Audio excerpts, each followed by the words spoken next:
aty amin'ny testamenta vaovao moa dia mazava fa eo amin'ny Jesosy Kristy ao amin'ny Jesosy Kristy no fanehoan'Andriamanitra izany fitiavany izany.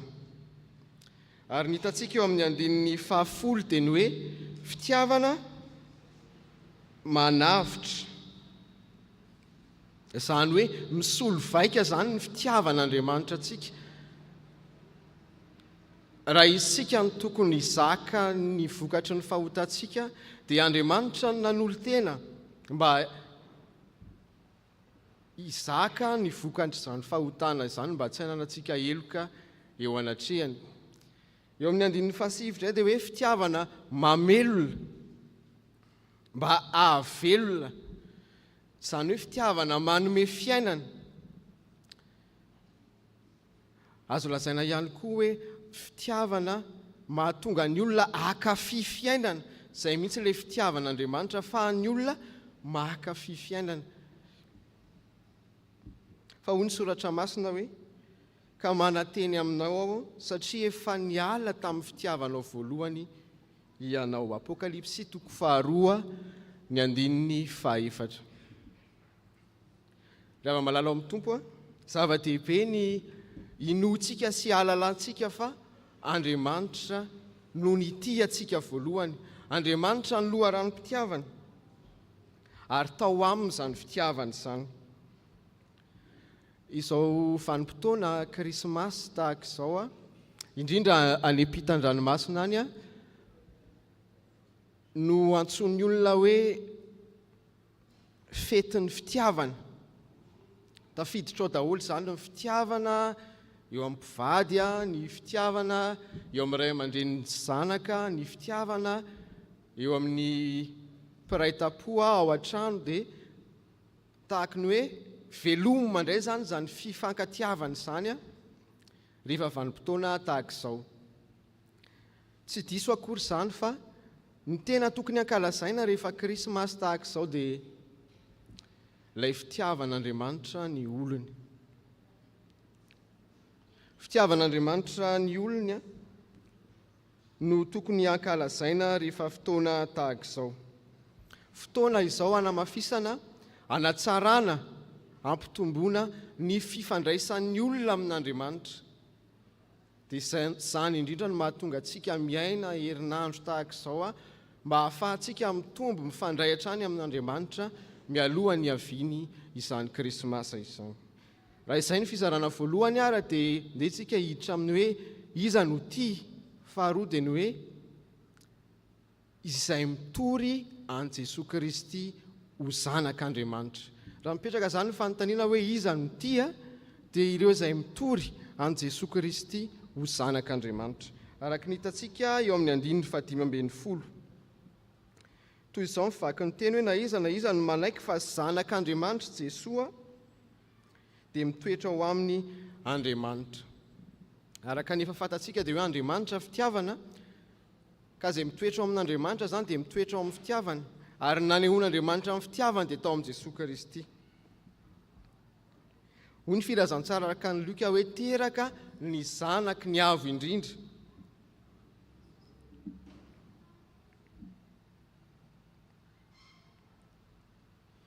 Ka izay mitory an Jesosy Kristy ho zanak'Andriamanitra izany no manam-pitiavana, satria mitoetra ao amin'ilay fitiavan'Andriamanitra ka ambarany ny olona. Fa hoy ny soratra masina hoe ary mandehana amin'ny fitiavana toy ny tiavan'i Kristy ianareo dia ny nanolorany tenany ho fanatitra sy fanafotana amin'Andriamanitra ho anitra kasitrahana hamonjy antsika.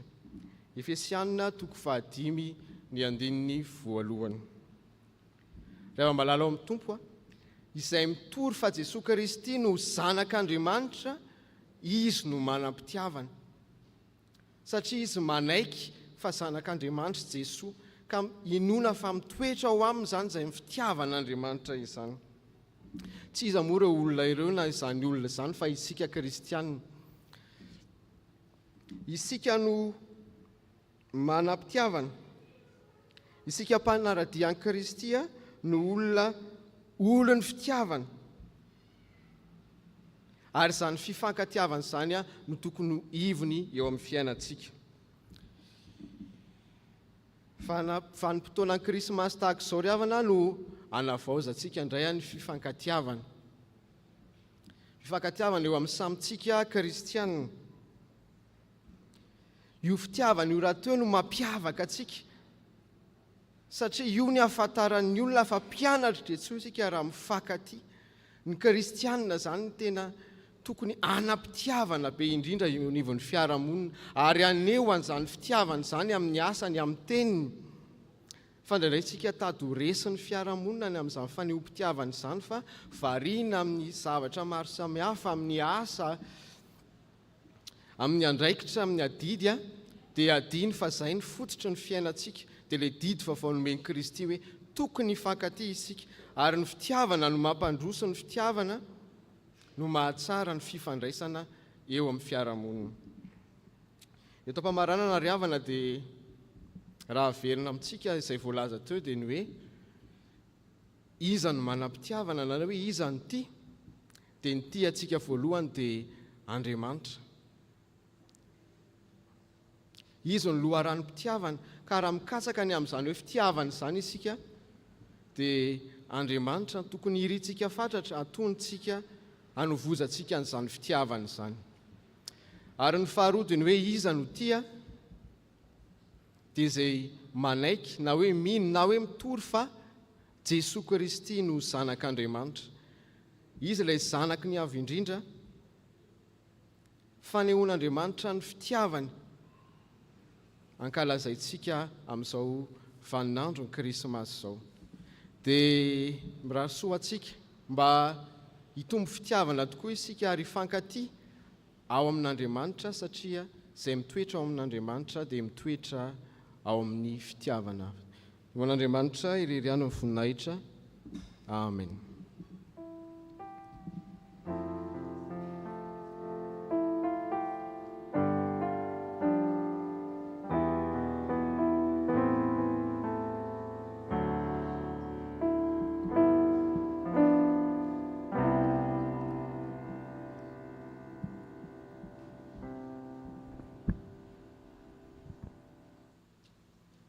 Hivavakatsika ry havana. Tompo velom-pisaorana anao zahay. Raha nandrendray zany afatra nampitondrainao mpanomponao zany. Fa raha misy tia voalohany dia ianao Andriamanitra. Ny fitiavanao dia meloma ndraikariva ny fitiavana ianao. Ary miariary isan'andro zany. Fa natohina ny eto fahalemenay dia tsy nanosy-botanana anay ianao fa mampiseho ny fitiavanao mandrakariva.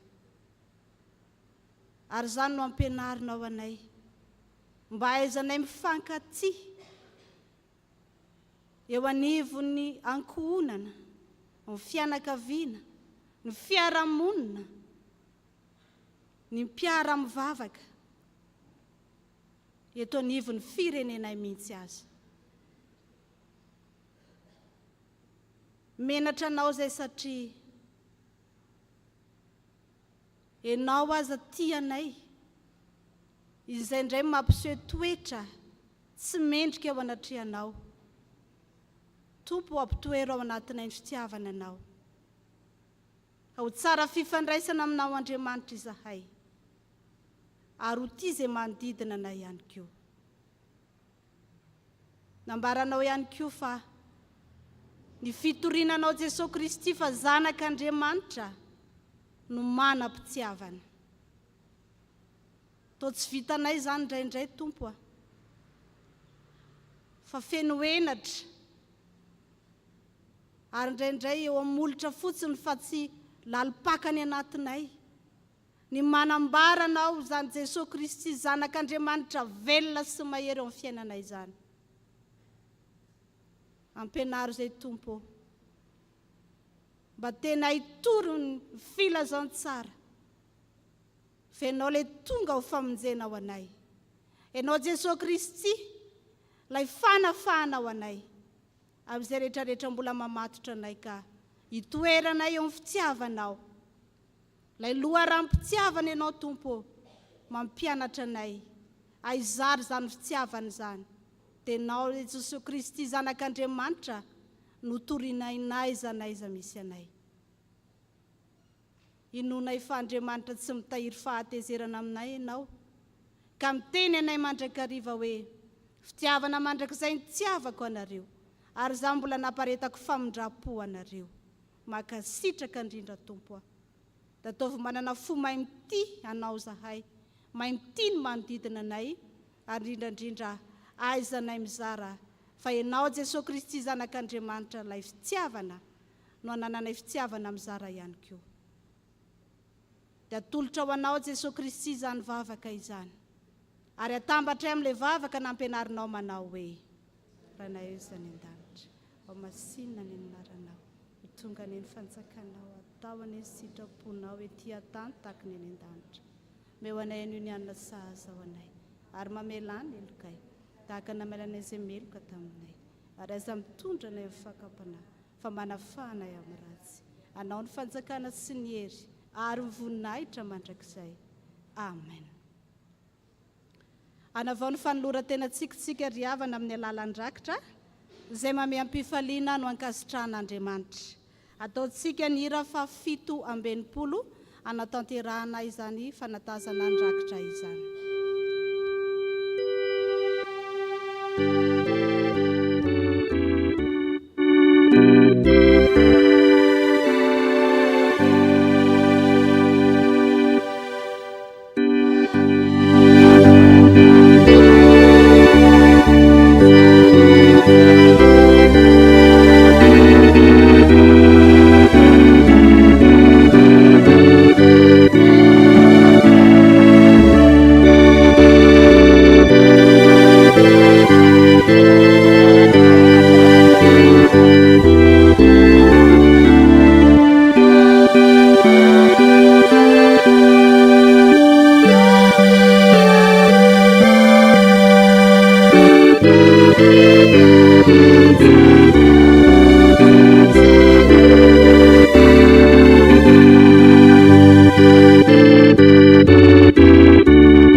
Ndrakitra amin'ny ry tompony arianao.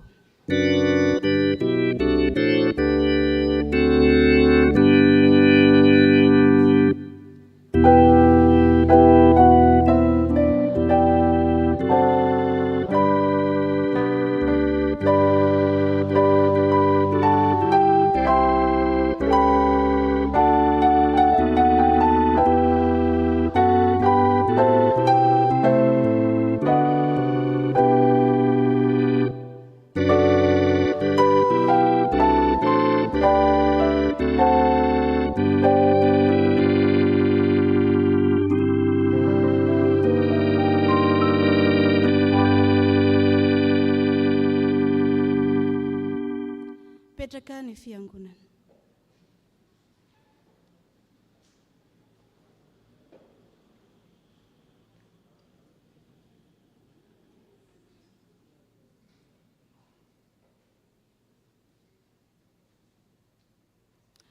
Tonga eo amin'ny fotoana izay anatanterahany antsan'ny 10 alin-dà ny krismasy fanafantsika ry havana, dia asian'ny mpitendry feokira ekaran'izy ireo etsy anoloana.